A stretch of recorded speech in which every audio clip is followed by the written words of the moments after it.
welcome to La Ventanita, the Miami Herald Food podcast. I'm Carlos Frias, the Miami Herald Food editor, joined every week by my buddy over there, Amy Reyes. What's up, Carlos?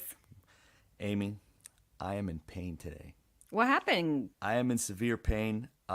So I decided earlier this week that my pandemic body had to change. So I found one of those HIIT training places, those high-intensity training places. And I went on Monday, and I'm sitting now, and I may be sitting for the next 2 days because I don't think my quadriceps can. You over fitnessed. Yeah, no. I didn't know. I just fitnessed. Like, my fitness consisted of walking the dog, and I'm like, I need to get back into the fitness game. And the fitness game was like, where you been, sucker? You know, like cracked it. It cracked its knuckles when I came in, and it started swinging a chain. You think you're gonna fitness? I'll tell you what's what. Oh my God. It feels great, like, to be like healthy. Like, my body immediately, like, you know, your muscles start to remember. Oh yeah, fitness. Oh yeah, I can be oxygenated. Yeah, but at the same time, also, it's payback. Pain. It's pain. Yeah. Like, no, going well, up the stairs, I look like a little old man. Like a little old man going up the stairs. It's embarrassing. I'm so sorry for you, but you know what? The only way to fix that problem, do a little bit of cardio. You need to shake that lactic acid up a little bit. You need to do an old man walk. It'll help you with your. That's what I did. Monday. So I did that Monday.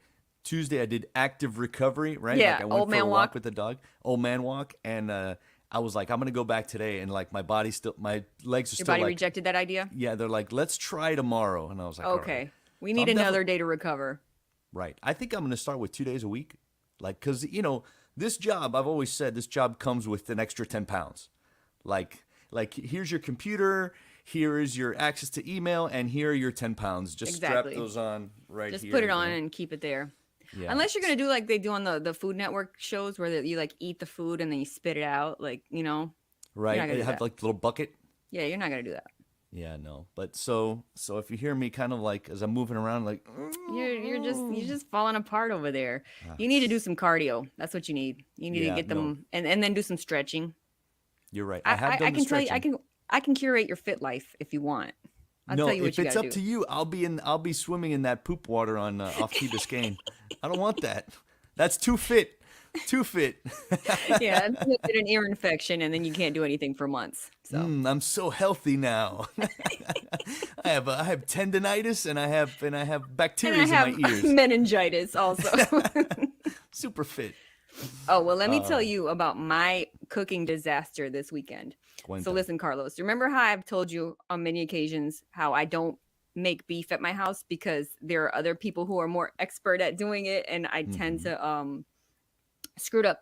Well, Tony went and bought this really expensive filet mignon. And so what do? I Google it. How to screw up filet mignon. How to make the best filet mignon. Dude. Okay, so you know how you're supposed to sear it? Like, sure. Okay, this is what the internet told me I had to sear it on both sides, like flash fry it and then put it in the oven. Okay.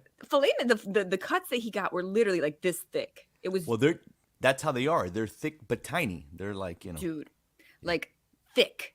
Yep. So I was flash frying this mofo.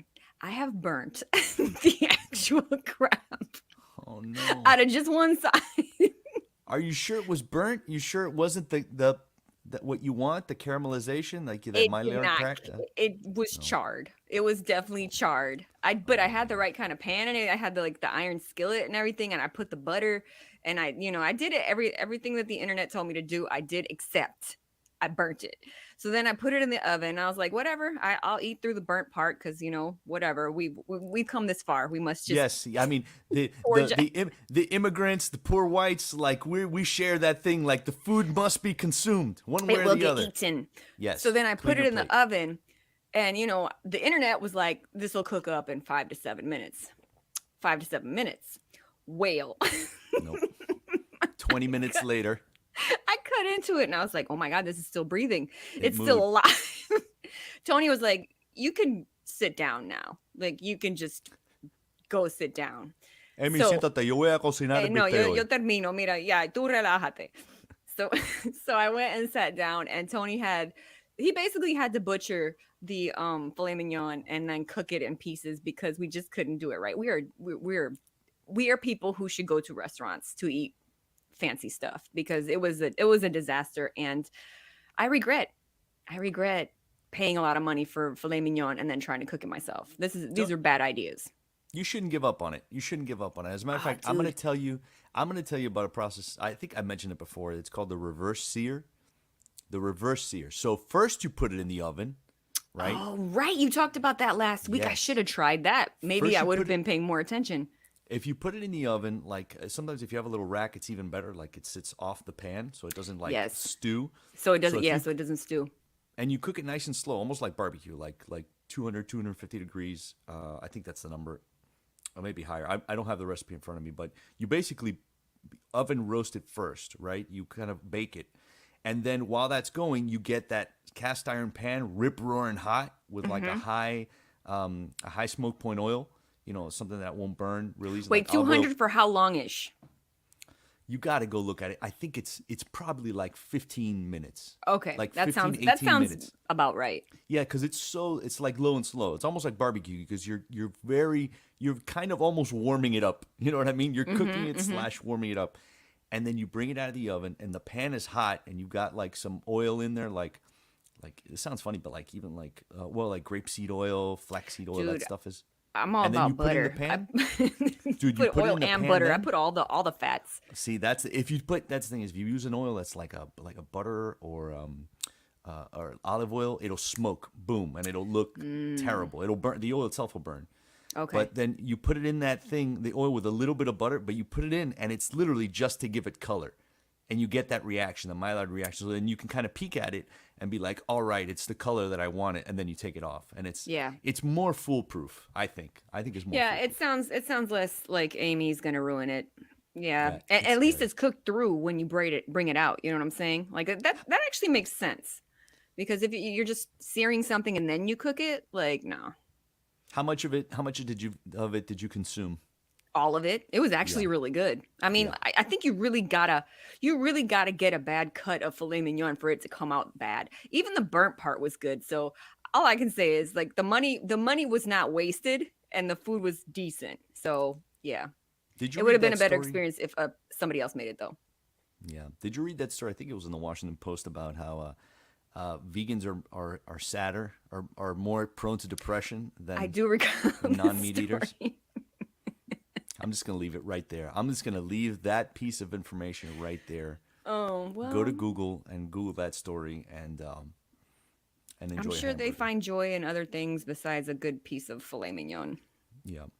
Hey, listen. Speaking of changing your mind, so I know we're a Miami audience here, but the Philly Inquirer recently just retired its restaurant rating system.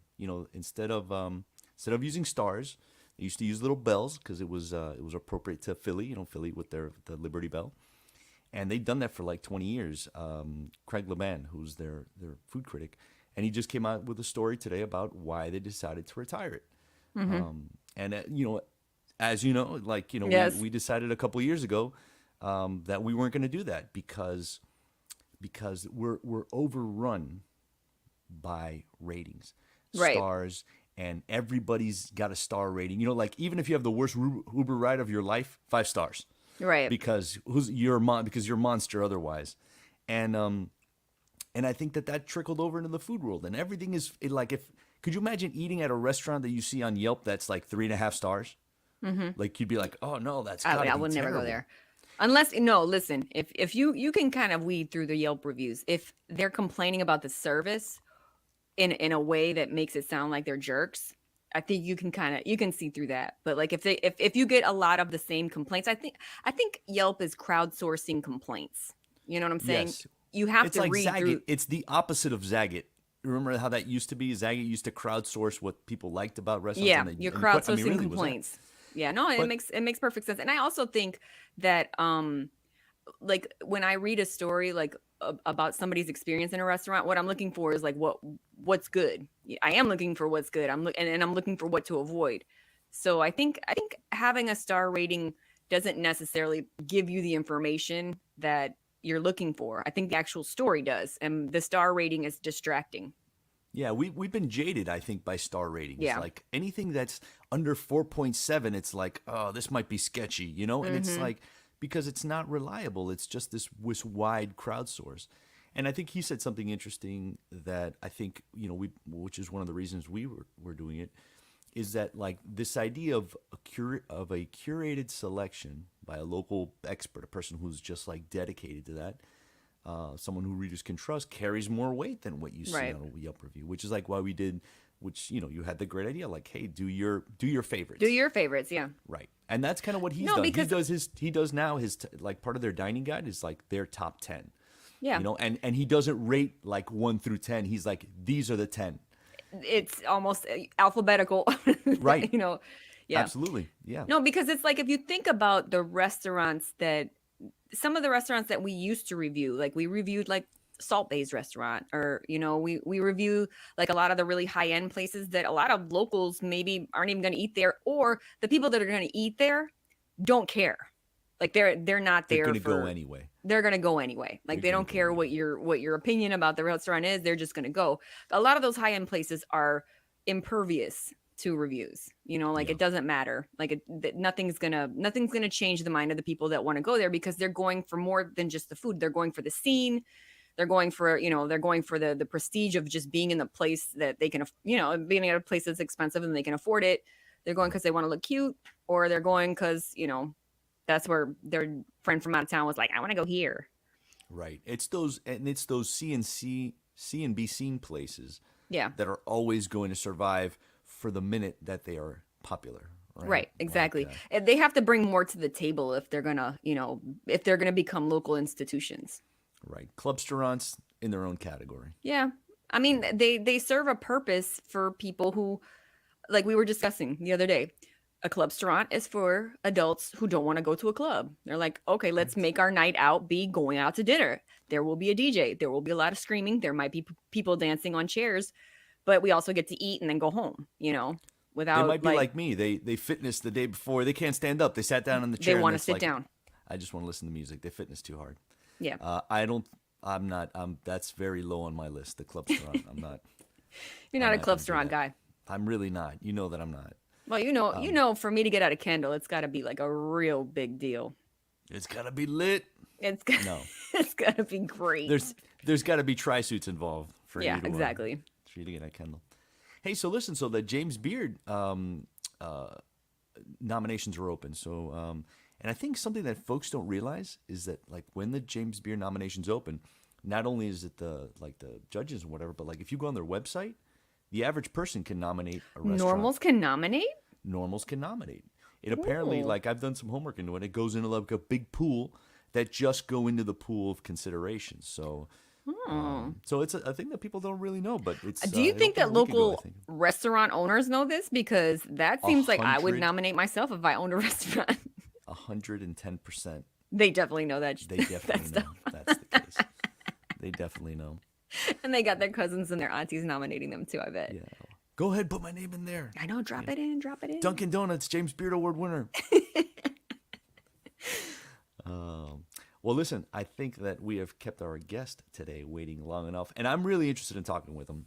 Yeah, this is like a full circle Ventanita moment. You know what I'm saying? It really is. It really is, because this is kind of close and personal, I think, to me, but also like to Miami in general. Our guest this week is Pedro Cao. Now, Vicky Bakery is synonymous with croquetas, pastelitos, and Cuban bread in Miami. And Pedro's father, Antonio Cao, founded the Vicky Bakery that we know today, 50 years ago this year, actually. Antonio was a baker in Cuba, and when he immigrated, he bought a small bakery in East Hialeah. He kept the name, and he turned it into arguably the most famous Cuban bakery in South Florida. Pedro became a master baker and took over the business when his dad retired. He's franchised it to more than a dozen locations, and I think there's more on the way. Now, in the full interest of disclosure, my mom was raised with the Cao family back in the little country town of Cardenas. So I grew up with Vicky cakes for every birthday for the first decade of my life. The little Spider-Man fight scene depicted on top of that creamy cake. And I guarantee you there is probably a video of me dancing with Pedro's younger sister in a quinceañera somewhere. Yeah, I swear to God, I we're gonna would have I to find that. would pay money to see that. Yeah, but you know what? You might actually not have to. I'm gonna go look for it. But it's funny because I've never heard the full story of how Vicky came to be. Did you know that she was an actual person? And there's this whole history that I'm curious about, such as who that Vicky was and how, like why this family-owned business, why it became such a big deal, like why it became this ubiquitous bakery that we all know, and then And why they no made this. apostrophe S?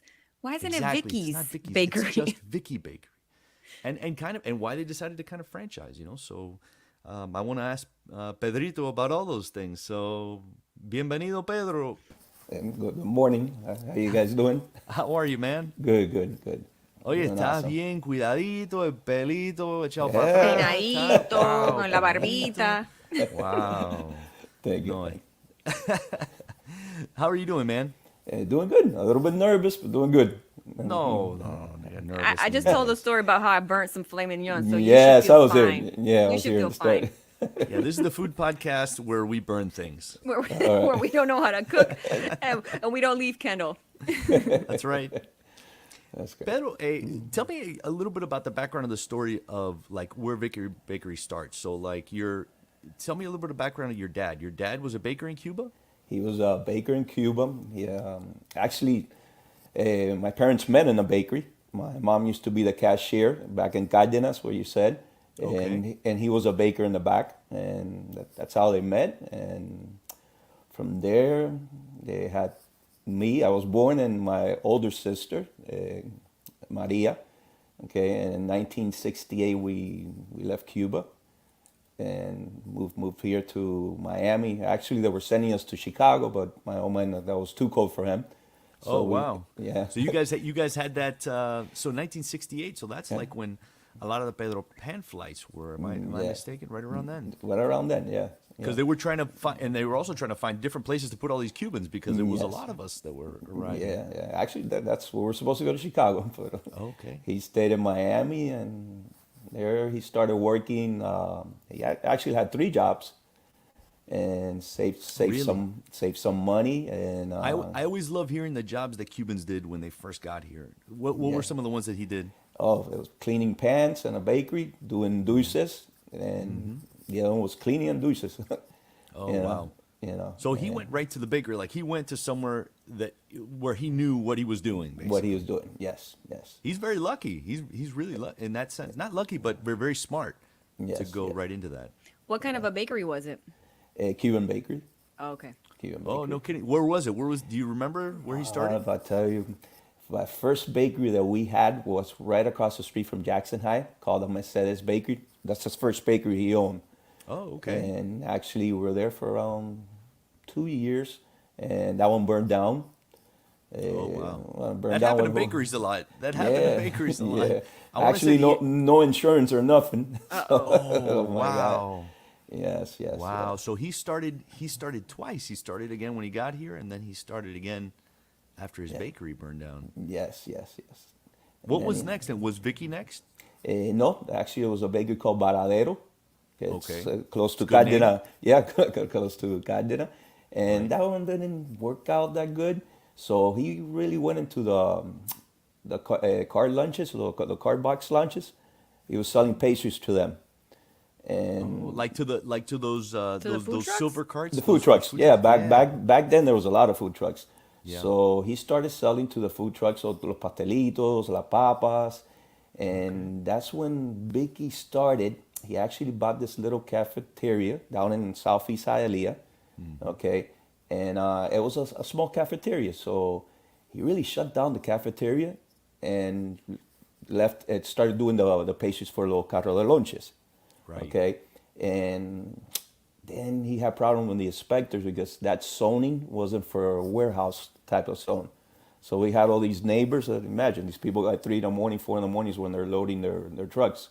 Yes, Yeah. the panaderos get there in yeah. the middle of the night. It's like the Yes. club kids are going home and the panaderos are going into Are work. going into work. Maybe the Okay. same group, the club kids going straight from the club to the panaderia. Yes. So what happened there? He really got shut down, and a door closes, another door opens. So he opened the bakery. He opened the bakery right there, and that's really how it all started in '72 there. Your dad Yeah. is interesting. He didn't name any place Antonio Cao Bakery. No, He no. kept taking over the names of places. And Yeah. what was has he told you to this day like why you guys kept the name Vicky versus just doing Actually, something that was yours? we kept the name because things started going so well. I'm talking, this was a little cafeteria, probably 800 square feet, and he started. He made it bigger next door. Well, actually, he ended up buying the whole shopping center, but the name was there already. Oh. So the name got known all around. So there's really, no. He was like, I don't feel like changing the sign. No. Let's just leave it. Let's leave it. Gotta buy a new sign. It's Everybody fine. knows People know where it Vicky. is. Yes. People know where it is. It's fine. Yes, yes, yes. They'll come for the pastelitos. Yeah, you know Yes. why you're here. And Pedro, what was the competition like among other Cuban bakeries? Were there a lot in 1972 when you guys took over yeah, Vicky? yeah, there was a lot of bakeries. In Hialeah, you had Hialeah, you had a couple of good bakeries. You had the Indio Bakery that was really good, and yeah, there was a couple of them. There was a couple of them, and you had in Miami Los Pinos Nuevos, that was one of the big bakery back then, and you had La Rosa Bakery too.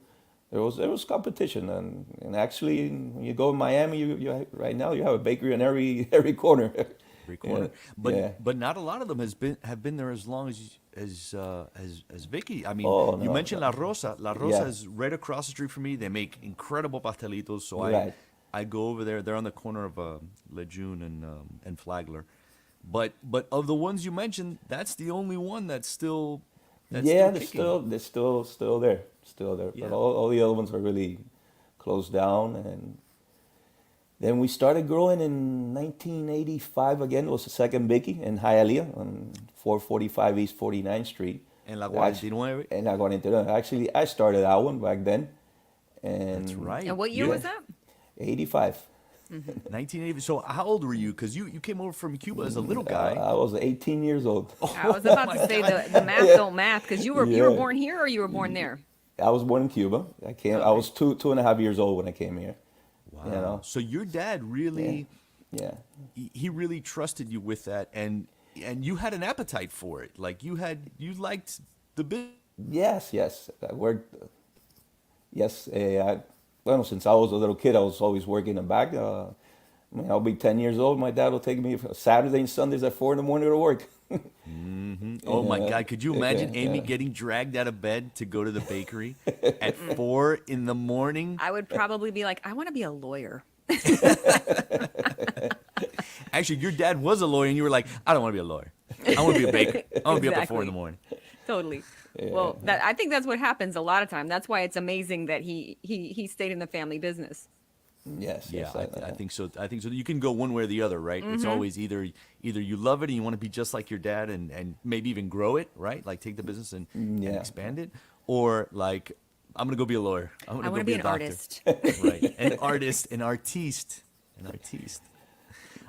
That's interesting. You know what I've always been fascinated by was Cuban bread. I mean, Amy knows that I have like this long-standing obsession about Cuban bread and why the Tampa bread is so different from the Miami bread. You know, the Tampa bread is crustier, has a crustier top. The Cuban bread has a flakier, almost like eggshell consistency, but I think is doughier, nicer inside. I mean, I grew up down here, so I have a predilection for it. Why are they so different? And why did you guys decide that like that was the version of the bread that was the right one for you to make? Actually, the clients, the demand is in the clients, and Oh, I see. you know, is really the softer one with more masa inside is the most, it got more popular, Oh, interesting. Was there a Okay, time wait, when for you guys somebody were who messing doesn't with it? know, but wait, Carlos, for somebody who doesn't know the difference, like what would I encounter if I had a Tampa Cuban bread versus the real soft ones that we get here? Like what are their breads like? Is it harder on the inside? Is it more like a French baguette?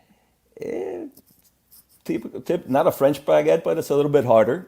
It's the way they bake it too. They still bake it like a old fashioned style. Actually, there's I know up there in Tampa, they put the leaves from the plantain trees in the Right. center. Like Like the we put strings. They put, and that's how they used to do it back in Cuba. yeah, they started with they do the palm leaf. So The like they palm take the leaves. center, they Yeah. take the palm leaf and they rip a little piece out of it and they put it on top. And Amy, as it proofs, right? Like when they first roll it out, they put the palm leaf and it starts to rise around the palm leaf. And when they bake it, it serves just like when you score bread, so that when you bake Right. it, it doesn't pop. It kind of rips along that edge. Yeah. But you guys over the years have gone with string. With strings, wet string, and does the same thing, but it keeps it more moist and. And the top is crustier. Amy, they look like they're the ones in Tampa are much longer. Yes. It looks like baguette shaped. Like they're Yeah. almost like 3 feet long. Like they're really long. They're skinnier, and the masa is a little bit denser. When you say Pedrito, See, but I know what you mean. It's different. Here's more compact here. yeah, and so like you said, the customer decides. So like, were you guys baking different versions of Cuban bread, and people were like, they bought this one more, or? Actually, from the beginning, we had this bread already. We tried for all these years. We tried to keep doing the same bread. Nowadays, it's got more modern. There's like we have a big warehouse in Medley. We do all the breads there for all the stores right now, which there's 18 stores.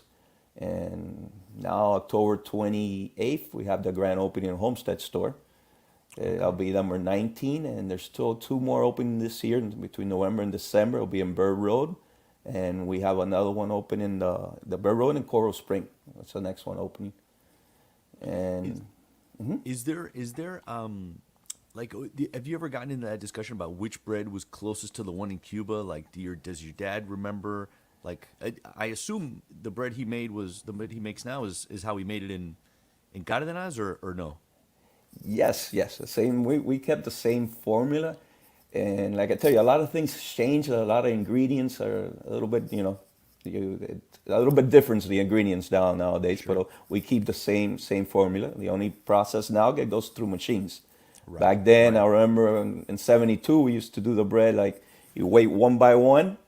You waited the 16 ounces, you left it on the table so it gets soft. You started, stretching out the bread. You waited another 10 minutes, you stretched it out again, then you put it in the pans.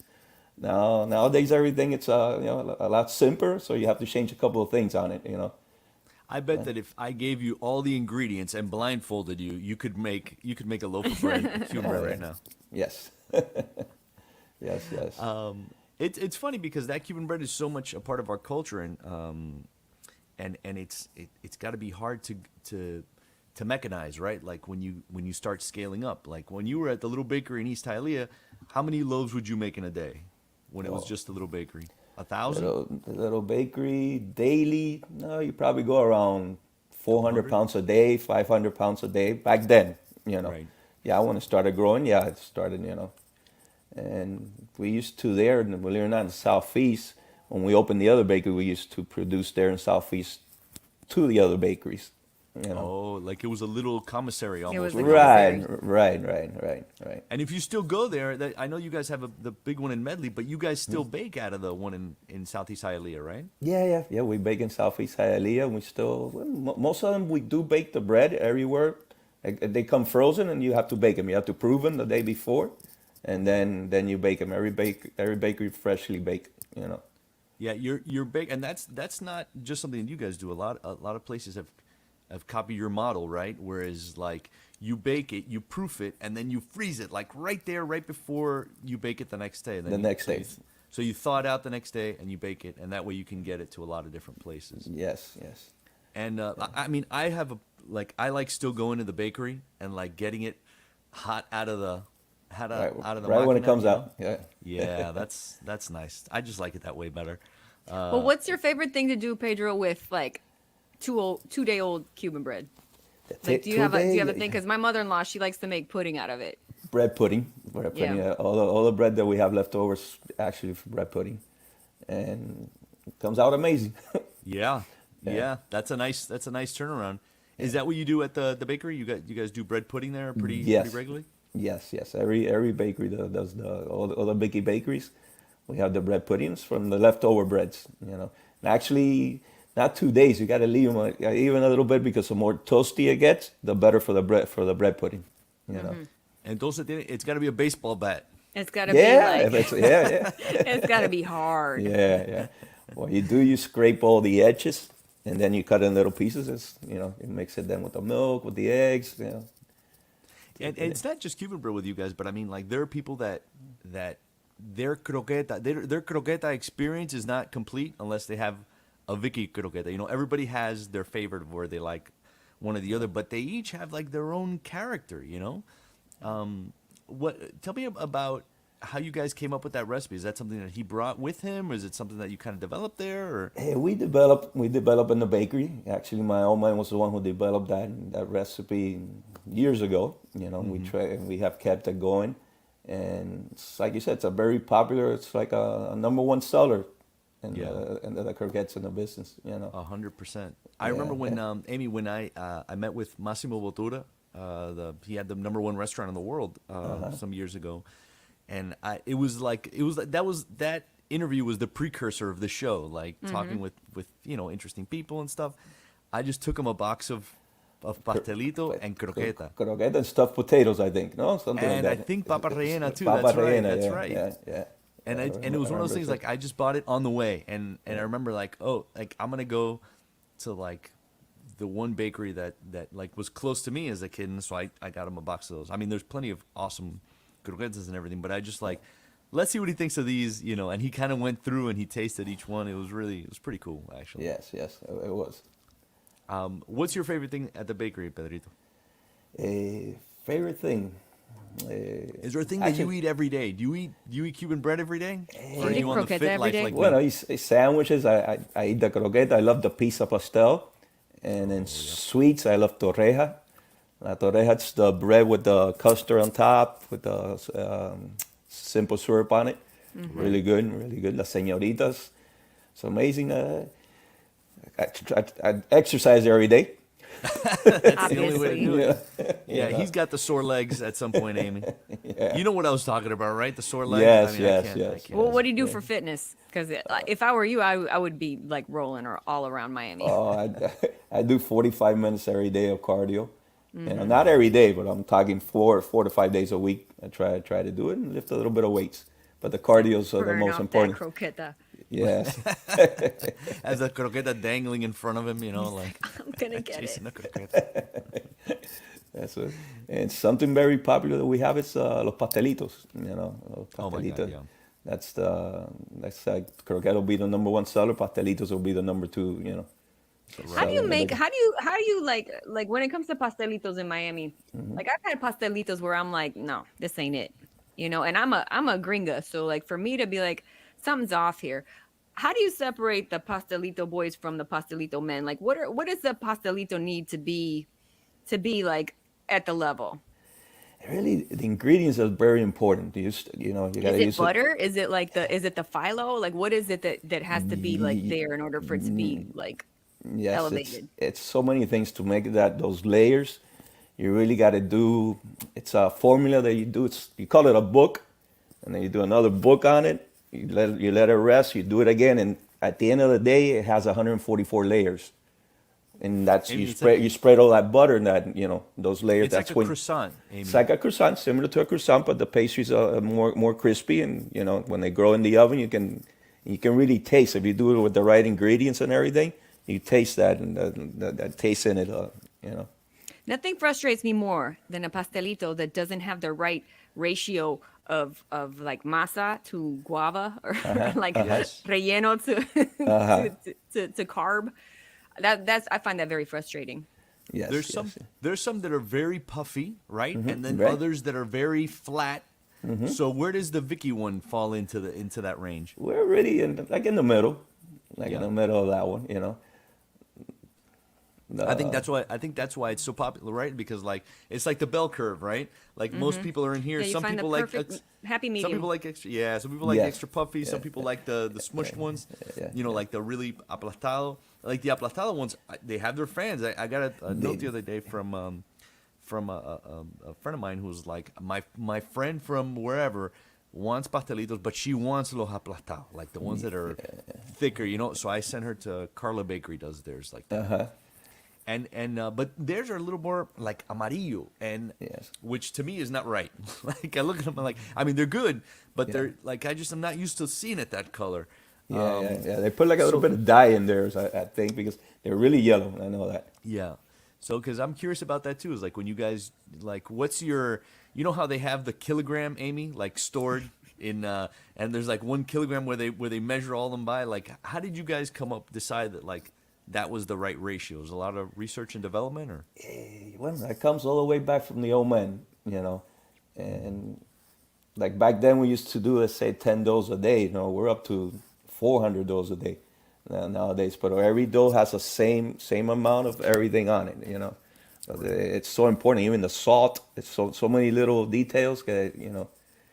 Actually, we have one person just measuring to get the other person ready to mix them, you know.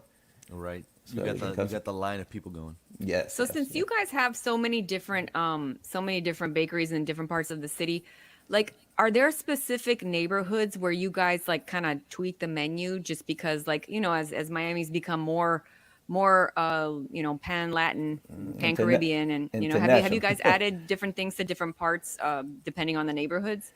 Yeah, there's a lot of different things like tres leches, something Nicaragüense. There's a lot of desserts so they're already, you know, in place. And here, really, everybody adopts the way South Florida. Everybody adopts to the Latin flavor, you know. So yes, there's a lot of items that, you know, they're not only Cuban, they're from other countries, you know. Do you remember these flavors from Cuba? I mean, you came so little that you can't have much memory of some I of those can't things. remember Cuba. 2.5 years old, and really not. Have you ever been back? No, never been back. We brought, my parents brought all the family, so really, I'm proud to be, you know, an American here. Yeah. Honestly, yeah, it's That's the American dream. Yeah, that's a big sticking point, I think, with a Yeah. lot of our generation of. I mean, Yeah. I include you in our generation, even though you Mhm. were born there, with that idea of how difficult it is to even think about going back. I remember when my dad was in his 90s when he first mentioned like that he'd be open to the idea of going back to Cuba, you know, and then. Right. And then, you know, it was like he got a little bit sick, and we never really pulled that off. But it took a long time for even to think about that. Yeah. Have you ever thought about it's anything like that? It's crossed my mind. I would love Yeah. to go to see the city I was born. Right. And to see Varadero's supposed to be one of the #1 beaches in the world. So Right. we're what 10 minutes away from that beach there. One day I want to go and you know and see and really see it. Yeah, it really is one of those things where it's there's a hole in your heart when you think about kind of being able to reach back into your past and Yes. visit places where your grandparents lived and your great grandparents and things like that. I hear all the stories about Cárdenas. There was wagons, los coches everywhere in the streets. Everybody was on bicycles. Something interesting, you know. Some of those Something things are that- still true. The wagons are still in the street. and there are bicycles. people on bicycles. Yeah. What would it take for you to go back? Is it just like your family just is like, no, this is not, we're not interested in doing it now? Or is it just like time? Or is it just like you don't want to be there yet? Or like, what would it take for you to go back? No, it's really a matter of time. Actually, right now, I've been working all my life so hard that now that's what I'm doing, mostly some travel now, you know. Right? So pretty soon, I'll probably, you know, when the right time comes, you know. Yeah. Right now, the tensions with Cuba, I don't know. I don't feel comfortable right now, but maybe, you know, things get a little bit better. Yeah, I'd love to Especially visit. Cuba goes through those periods, you know, where like where the U.S. and the relations get a little bit better, and they Yeah. never quite. And then it's like, Yeah, and yes, then yes. and then the situation, right? Like I think when my dad and I were considering it, they got hit by a hurricane. I want to say it was the one that Amy, that it looked like it was gonna smash us, and then it went the other way, and it hit the southwest coast of Florida a couple years ago. But it went through Cuba first, and that's when, you know. So it's always something. It's You know, always once something. once you make peace with like the idea of, of going back and kind of emotionally preparing. Then you have to wait for the weather. Yeah, there was Yes. like a window. There was like a window when there was a lot of travel to Cuba and everybody was like, "Oh, let's all go," And then I feel like that window just shut. Yeah. A lot of people have families. Honestly, we have so many workers, the Cuban workers, and a lot of them they do travel to Cuba They because come and go. they come and go because they have their families down there. I Hmm. understand they need to take clothes to their families. They're really in need in Cuba. You know. What's that experience like when you meet like a Cuban who's come over and that starts working at the bakery? Have you ever had that experience where they're, like this is not something that they know over there, and that sometimes you're teaching them things that are pre-Castro methods of baking, I would imagine. What is Yes. that like when you're dealing with new employees and new folks that are in your bakery that are just arrived? Yes, man, a lot of them arrived. They're hungry to work, and they really learn. They learn our style. They don't have the down there. You hear the stories. They don't have the ingredients, to make a Cuban bread. It's crazy what the things that you hear about from Cuba. And like you can stand in the bakery in the back. I'll sit in the office and you hear all this conversation, all them talking about everything in Cuba. It's like kind of cool, and one way kind of, and sad. Yeah, it's Yeah. cool to get the window of like what like you get little glimpses of what Cuba's like, Right, right? right, right. And then the sad part you hear, a lot of them still have their kids down there. So they make money here, and believe it or not, to take them clothes, to take them stuff down there. Of course, Yeah, that's the whole yeah, deal, right? yeah. And that's the thing is like you guys maintain a tradition of like of food and of a cuisine. You guys kind of preserve this thing that maybe has been lost a little bit, like on a wide scale has been lost. Do some of the folks that come over that have been bakers in Cuba, do they talk about how things are different Oh baking wise? yes. They can't bake down there. Yeah. Just certain things that they do only that when they come here and they see all these sweets, they see all these pastries. Well, when I read Carlos's book, Take Me Uh-huh. With You, which shameless plug for my Shameless plug, friend I here. appreciate that. When I read his book, he talked a lot about how there's a lot of pizza places in Cuba, and he did not talk about a lot of bakeries. It Yes. was a lot of pizza, and so I wonder, are any of the like really young people just being introduced to some stuff, or like are there like places in Cuba that just they might not have like the kind of menu that a Vicky Bakery would even have. Oh, I'm sure it's impossible. All the ingredients that you need to run a bakery. A piece of place, all you need is flour, water, Ketchup. yeah, some Yeah. some cheese. It's not, it's not a big thing. It's something a real simple thing to do. You know. Vicky hasn't gotten into the pizza cubana, huh? No pizza cubana for Vicky. Pizza pastel is the one we got. But that's A it. pizza Pastelito. pastel. Sí, pizza pastel. Yeah, it's one of my favorite pastries. I've had a couple of them. They're really good. Like Yeah. there's places around Are they Miami like the that do 'em. round ones? Or No, they're square. No, They're square, square? and They're actually, almost like what a señorita, right? They're almost a señorita. señorita's a pastry dough, so it's like a señorita, but they have a cream cheese. You got the ham, you got the piece of sauce, and your special recipe, sauce in there, a little bit of anise on it. It really tastes when it comes out of the oven. You put that syrup on top. Oh my God! When you're cutting it, I love to eat all the edges on the side. It's really, I've really, never really had good. a pizza pastel. Really good, really good. Oh man, they're really good. It's funny the Miami palette. I was talking to a guy who does barbecue. This guy Richard Hales who did barbecue down here. He's from Tampa, and he's like, it took him a while to understand that the Miami palette is sweet. Sweet, Like it is. and that's I think from our Latin influence and the big Cuban influence. Like the Cuban pizza, the sauce on Cuban pizza is generally it leans on the sweet side. On the sweet side, yeah. Have you found that too? I mean, obviously un Yeah. dulcero. Yes. See, something about the pastries. You tried our pastries. Our pastries, we always have that extra syrup on it.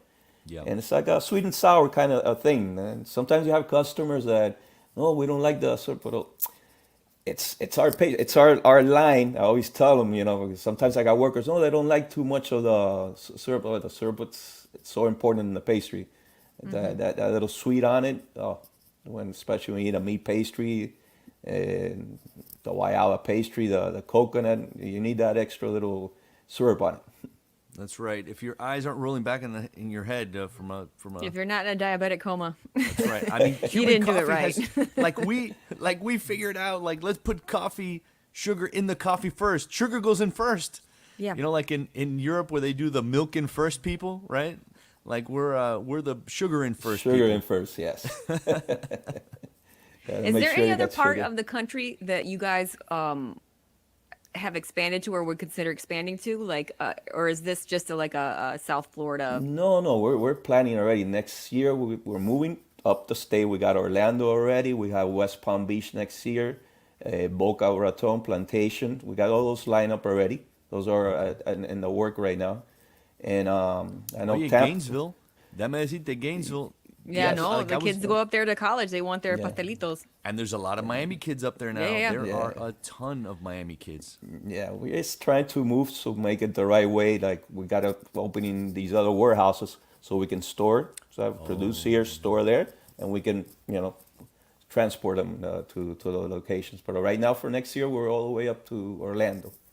Because Alright. that's an interesting thing you mentioned right there is that so it's not like one store, one bakery. Like you got to open several bakeries that work out of one commissary to make the numbers work. It sounds like. Yes, of course, of course. See, that's we're in an interesting place, right, with the restaurant world right now, especially because ingredients are so expensive, right? Oh, and yes. and rents are so expensive. To have one place, one bakery with one set of ovens cooking for one spot, that almost doesn't make sense anymore. Like No, even no. Zach the baker, he's got one bakery, but out of that one bakery, he bakes for Whole Foods. Yeah, for Whole and- Foods and stuff. Yeah, Right, That's the right. only way nowadays. Like you said, ingredients are. A year ago, a box of 30 dozens of eggs was $30-something. We pay $115 now just for a case. Wow. And that's only in eggs. It's crazy. The market right now, it's really, it's really wild. We mentioned Zach the baker. So are you interested? Do you like sourdough type breads, like, but for lack of a better term, like artisanal American style, or French style breads? Like, because Cuban bread is a kind of sourdough, really. Yeah, I love sourdough bread. One of my favorite breads. I used to be a place here I live in Miami Lakes. They closed it down after COVID, the Shula Steakhouse. Oh, sure. And Yep. they had the best sourdough bread. They brought that bread warm, and then, oh my God, amazing. Well, you weren't like in the pandemic where you weren't making your own sourdough bread at home like the rest of the country. He makes bread all We day. made so many, believe it or not, we made croquetas at home, me and my wife. We did empanadas, we did everything. And we kept open the bakeries, but we had a schedule of like 9 in the morning to 4 o'clock in the afternoon, Right. But I think that God it's kind of nice. It's terrible, But I remember seeing the neighborhood, everybody at home in the afternoon walking out, said, "Oh, hey, there's neighbors that you didn't even talk to." And it's like, back then, everybody was talking to everybody. I said, "Oh my God, the golf course here was like a little baseball field in every corner of little kids." Wow. Yeah. Do you think that there was an element, especially for people in your business, where you guys work? Amy, we're talking about people who go into work at 3 in and are like, they're done by the time most people are going to work. So like 3 to 9 yeah. usually, something Yeah, like that. yeah. And do you think there was an element for people who have been going and you get a job at 18 at your dad's bakery and you start baking and then you open the next one and before you look up, you're 50 years old. Do you think there was an element where people, with obviously terrible reason why, but were forced to kind of stop and say, what is my life? What is important? What do I want to keep doing again? And what can I change a little bit? Let me tell you, after 2020, a lot of things changed. I think everybody, even mentally, the way, Yeah. it was like before that was go, go, go, go, and all of a sudden everything stopped. Yeah. And now you realize, there's and like I say, I'm 50 already, so you start changing your mind a little bit, Yeah. But Was yeah, that- I think it changed, and a lot of people has changed the style of life. How did it change for you? Like, what after coming through these 2 years, what did you think? Like, if you look back, you're like, how was your life different? How did you decide to make your life different? I think more time at home, believe it or not, more family time, more even okay, you go out, but it was getting the family even more together. You know, Yeah. you realize that because sometimes it's like work, work, work. It's all that's in your mind. You're thinking already. Okay, tomorrow's this, the next day is that. You realize when that happened, it was like you don't know what the next day was gonna be. you know, Right. And if there was so going to be one yeah, for you. Do you have kids? yes, got 5 kids. So when are you gonna shove your kid into a new Vicky Bakery and make him run it? Yeah, they're in the bakery business. You this was Not a all little of bit. them. My two youngest one, actually, I have him studying. One's St. Thomas. He's almost graduating now in December, and my daughter's in UM. So those I wanna, they're studying a little bit of law, a little bit of sports, and we need some help, some lawyers in the family. Yeah, Oh, yeah. yeah. Everybody All needs a right. lawyer in the family. Yeah, Yeah. and if you get a family business, you need a family You lawyer. need a family lawyer. Yeah. This is This smart. this one's a little bit touchy, but I know your oldest son, Tony. Tony. He was also part of the business, and he owned Yes. several bakeries, several Vicky bakeries, and Yes. he decided to open his own his own Calvin. branch. His own, and I'm actually very proud of Tony. Tony is a chief. He's a very good business. Well, it's in his blood. Yeah, well, I mean, And obviously. yeah. Very very proud. He's being very successful. He's doing great. It's we meet every week for dinner. Put it that way. Sit Oh, down that's and really talk. great. Yes. Because So I know very that very proud of him. because I know that that was a little bit of roce. That was a little bit of because I think in general when a kid goes off and does their own thing, it's tough, and especially when it's like a business. Like they have one idea for a business and you have a way that you do it, and obviously yours has been successful for many years, and Right. their bakeries are doing well too. But I imagine there was a point where you guys spread apart and then came back together a little bit. Yeah. Family comes first, and this is a big family business too. I'm the only son of Antonio, but I got three sisters, and two of them, like right now, the Vicky Enterprise is run by us, the Cao, is run by the Oramas and the Santiagos. That's the three families. Those are my sister and my brothers-in-laws, and it's a family business. Yeah. Your sister and your brother-in-law still own the one here in East Hialeah, right? East Or- Hialeah, yeah, Carmen. Yeah. That's Carmen and Fernando. They still run that one. Carmen and Fernando, yeah. Right. My dad's tocayo. They were buddies. Yeah. They run there. Well, And- that's really cool. That's Yeah. cool that you guys have found. It's always interesting to me how the next generation responds. Like I think of Los Valls, the Felipe Valls family. That Yes. Versailles. Versailles. Felipe, his son Felipito, and now his daughters. Nicole is the one that's the most involved. Outwardly from the restaurant, and he's got three or four daughters, and they're all super involved in the business. restaurant, or they found their own way. But like one of them went off and was like a fancy, a fancy chef at like Daniel Balud's restaurant, and I think it's always interesting to see how family businesses evolve. Right. And I guess they got the food business in their blood, all of them. So Yeah, and same for you guys. That's for yes, sure. Yes. Pedrito, It's gonna be so really what- hard to play our game with this guy, Carlos. Yeah, no, he's he might have a heart attack. He might have a heart Yeah, attack. he might just keel over.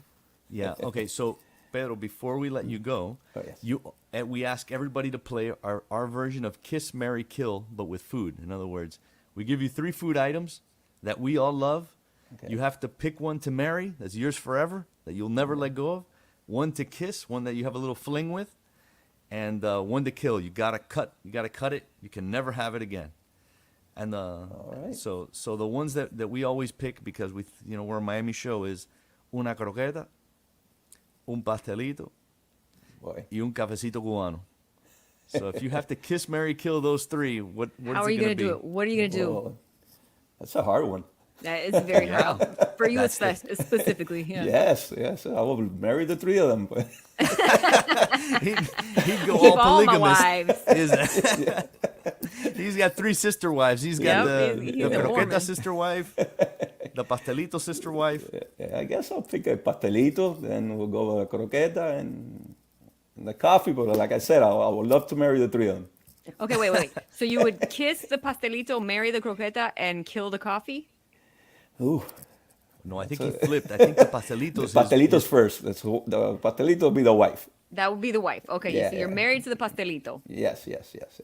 So you're Kiss kissing the croqueta. croquetas. Mrs. Pastelito Cao. And you've killed Cuban coffee. That's a tough one, but It is if tough. but if it has to go that way, too much caffeine then. Yeah. Well, Pedro, I appreciate so much, man, you making time to talk with us, and congrats on 50 years of Vicky Bakery, and I'm my only criticism is we don't have one in Gainesville yet, and as We'll soon be as, there. soon as do that, if you have one there for my next trip when I go up to visit Elise before she graduates, I'd appreciate it. But other than that, We'll best be of there. luck. Thank you for inviting me to the show, and had a great time. Thank awesome. Thanks again, Pedro. Bye. you. Bye. Dude, now I'm hungry.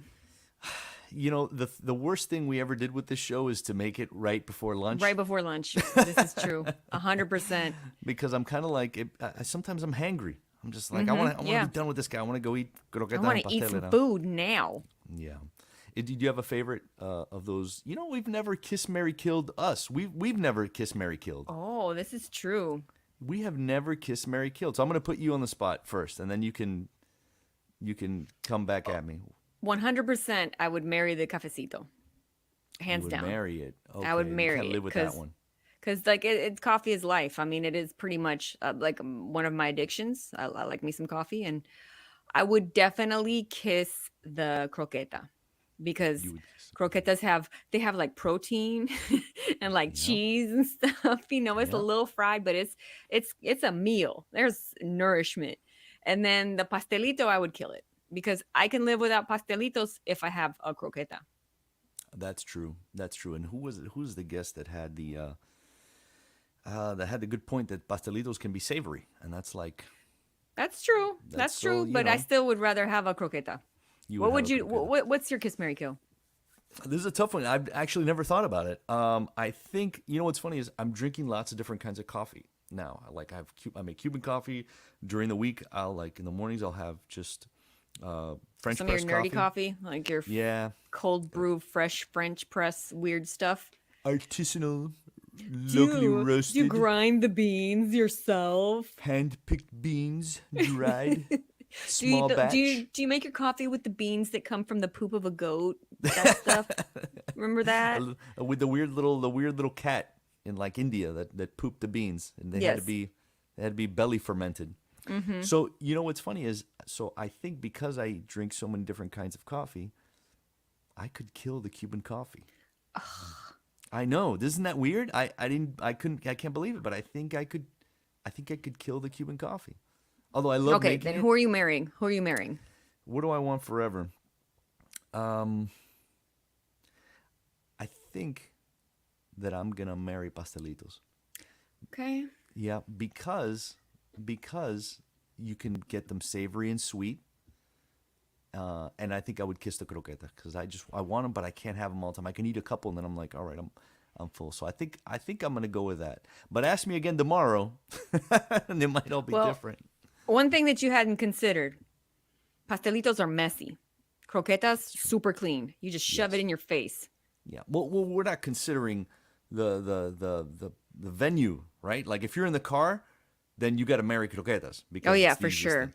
Yeah. I'm just yeah. saying, pastelitos are like always all up on you. Yeah. How do you eat a pastelito? Just With my whole you gotta do the lean where you bite it and you lean, just growl and get guava smeared all over you.